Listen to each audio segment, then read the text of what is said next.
Art is a passion, so when you're putting out work and you see people appreciate it, even the mere appreciation, it's fulfilling for an artist, but you always need the money.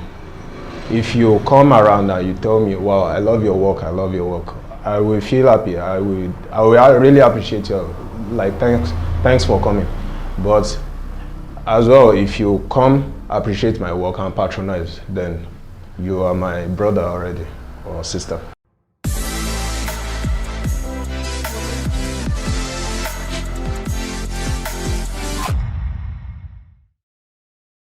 I started as a kid, like I said, while I was growing up.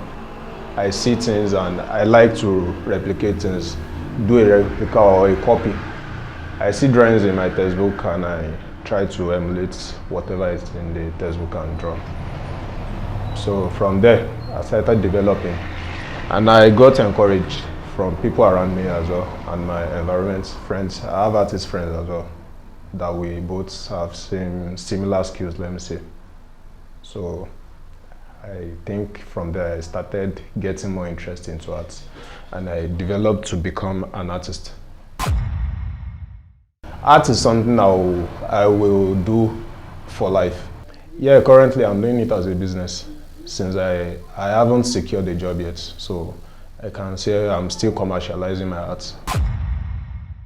Considering the challenges, as an artist in this present location, there are a lot of setbacks, or let me say challenges, in terms of finance and patronage, or let me say appreciation from people around there.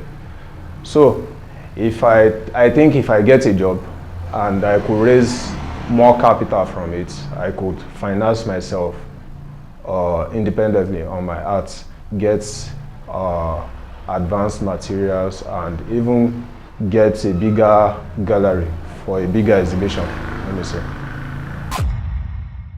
As an artist, even a modern artist, let me say, you tend to develop in your skill and your materials as well. So most times I order my materials online, Amazon and other online platforms. So from there, I can say from the money I'm getting from art, I've been getting my materials little by little, though they are not well stocked enough.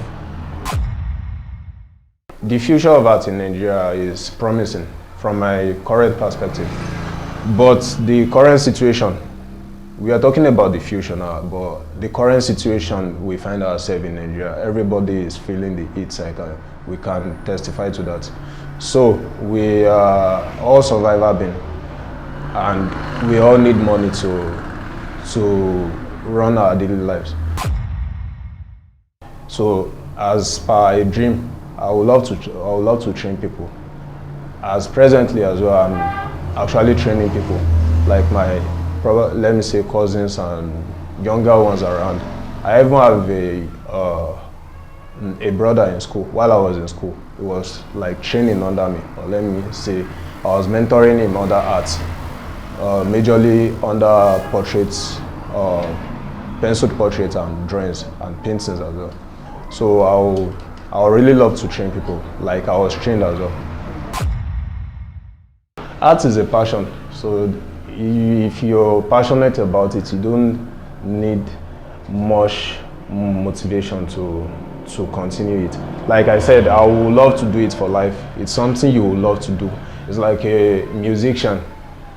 Like, music is also an art. A musician would love to sing for life. Even if he stops doing it commercially, he still gets to his room, his children, sings to his children. So in terms of motivation, I would say the passion behind it and the little change I'm getting out of it is still motivating me, and my customers' reviews as well.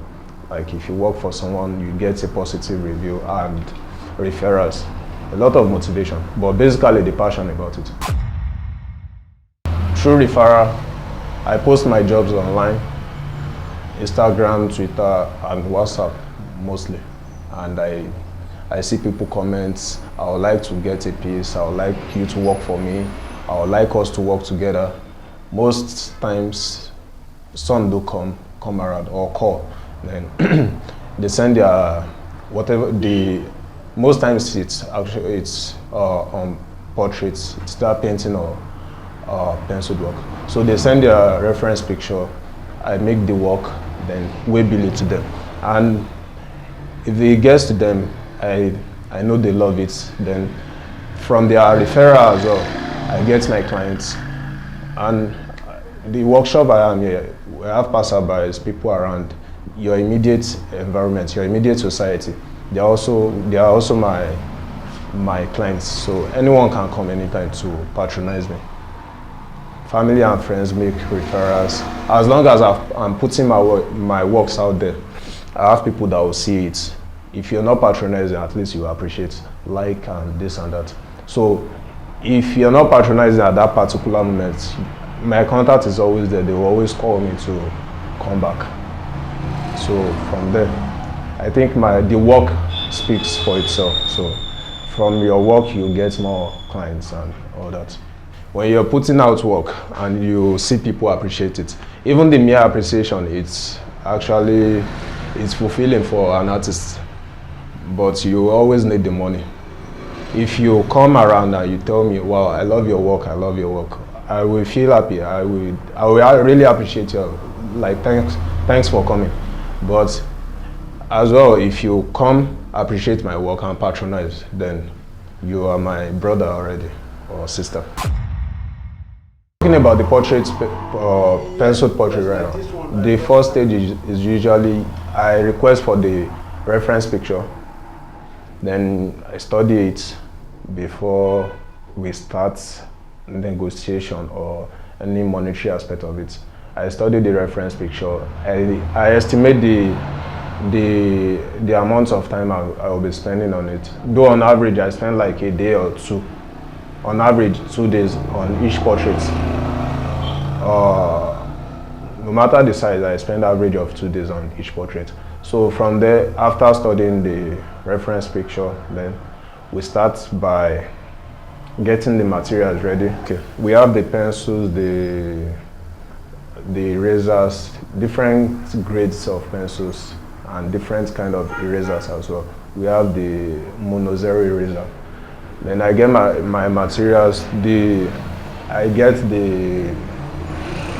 my workspace as well. I get them arranged. Then the paper I'll be drawing on, which is mostly I work with different kind of paper. I work with the what's it called?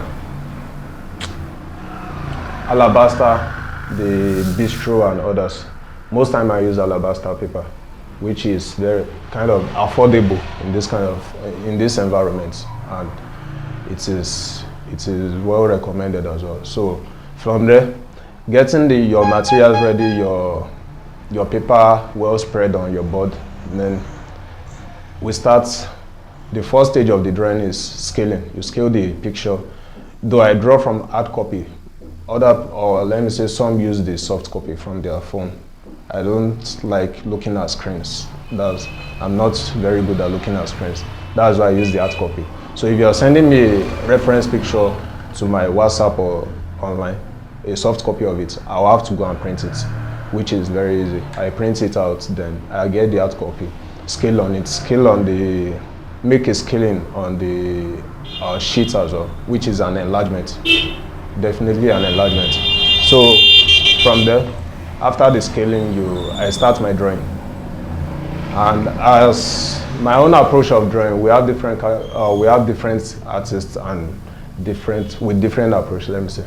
So I approach my drawing from the top and the right, because I'm a right-hander. So I wouldn't like my hand to be, if I'm starting from the left to the right, that means my hand will be staining the works towards the right. So I will start from the top, then the right as well, to the bottom part. So those are the step-by-step stages I take in my drawings.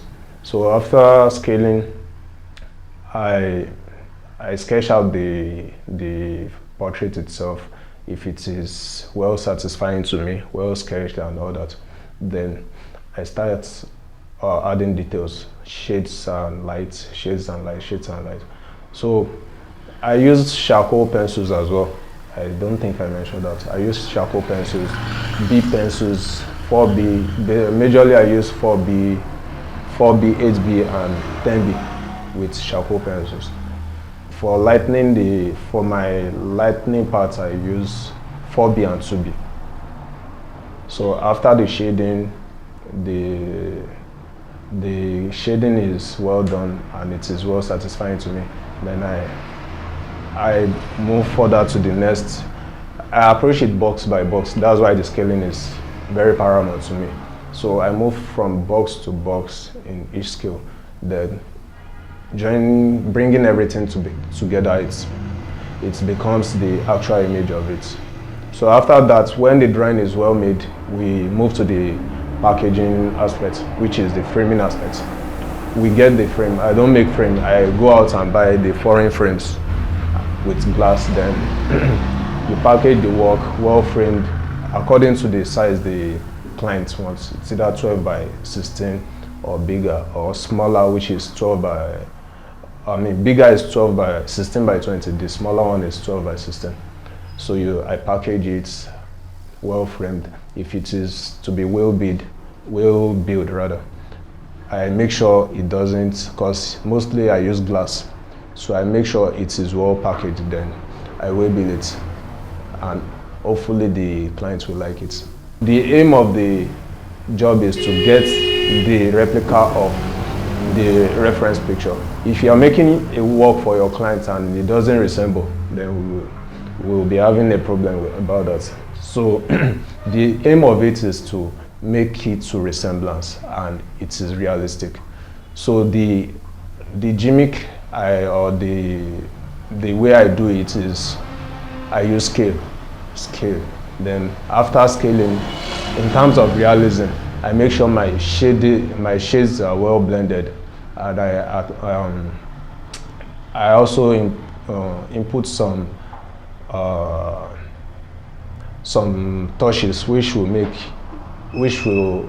make it look real. So every artist, we all have our unique hands. So if you have gotten to the stage that you know this is your hand, then I think your work is special enough then. Like me now, I see my work and I feel like this is me. No one can do this the way I did it. This is my brand. Let me put it that way. So there's no specialty, or there's no too much gimmick about it. Like you add this, you add that. Every or most artists go through the same process of making drawing. It is just with little differences or subtraction. But what will make it special is your hand, the way you view it, your sense of creativity as well will make your work special. Because sometimes when I see my drawing, most times I do go over it again just to get it to my taste. When it is satisfiable to me enough, then I think it is special. I once got a contract from Ghana. That is the farthest I've gone outside the country. But I think my work have crossed borders to the Ukraine, which is not directly from the person which he sent to. Someone made an art here and he took it to Ukraine, and I think several places as well, maybe UK. I've made art for several people that take it out of the country. But the one I've gotten outside the country, like directly outside the country, is from Ghana. I think sometimes I don't even know where my work is going. The clients will just send address, and I'll just make sure, give it to the driver or the way biller. Do you know this address? Yes. Can you get it there? Yes. But the states I know, Lagos, Southwest region generally, then Abuja, Port Harcourt, some of South. The North region, I think when I was serving, I made a job and I sent it to Jos. I think that I don't know if that's North or North Central. So Abuja, I know of Abuja and Jos. some places in South, but the Southwest region, I think I've covered all those places. Everybody needs help. I'm still a growing artist, I'm still a growing young man, a young graduate, so to say. So I surely need help. If I see sponsors, I would really appreciate. Everybody needs help. I need help to expand my brand, expand my craft, and even encourage me. Because sometimes you just need someone to pick you up and encourage you. I would say my advice to the government is just make provide an enabling society for people to thrive. If you're saying there's no job in the country, at least provide an enabling society for young entrepreneurs like me. As an artist, we have other entrepreneurs that doesn't do art as well, but we are talking about art here. As an artist, if you create an environment or a scene or a conducive atmosphere for people to thrive, I think it will be of great help to us. And to other artists as well, I will say we should just keep the creativity alive. As long as there's creativity, there's art.